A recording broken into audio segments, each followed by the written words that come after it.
Okay, so the next thing I want to talk about is the site production, and I don't want to bore you with hours of me coding out the pages.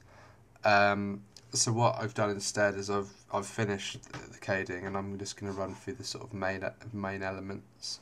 The first things first, though, needed to sort of set up the design document. So basically, things like this intro text and these bits here use fonts. Basically, in the web you can only use a certain number of fonts.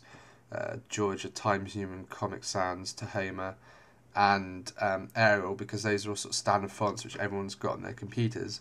But if I went and used this sort of Helvetica New condensed font, not everyone is going to have that font, so it just won't display properly. So these things I tend to do as images. So the first things I really did was do the logo as an image, do this bit as an image.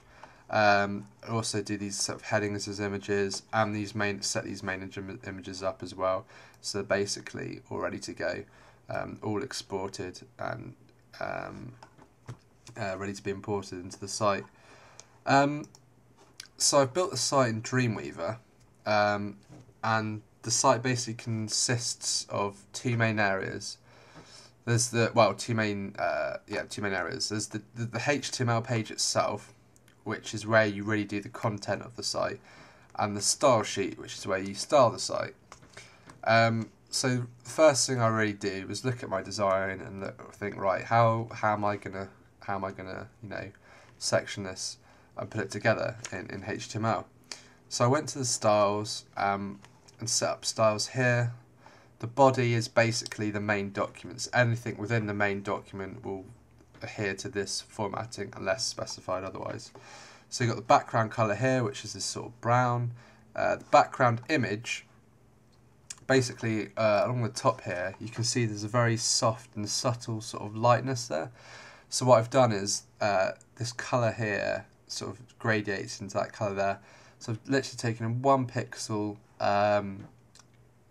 snip of this design here, just of this top banner, and put it in, saved it as a JPEG, and then basically all that happens is this tag here, background repeat, then repeats that slice all the way along the page, so complete along the width, all the way to the end. So you get this nice sort of soft look up here. Font family Georgia. I wanted to mix sort of serif and sans serif fonts together. So with the headings, it's a sort of Helvetica, and with the main body text, I wanted to be Georgia.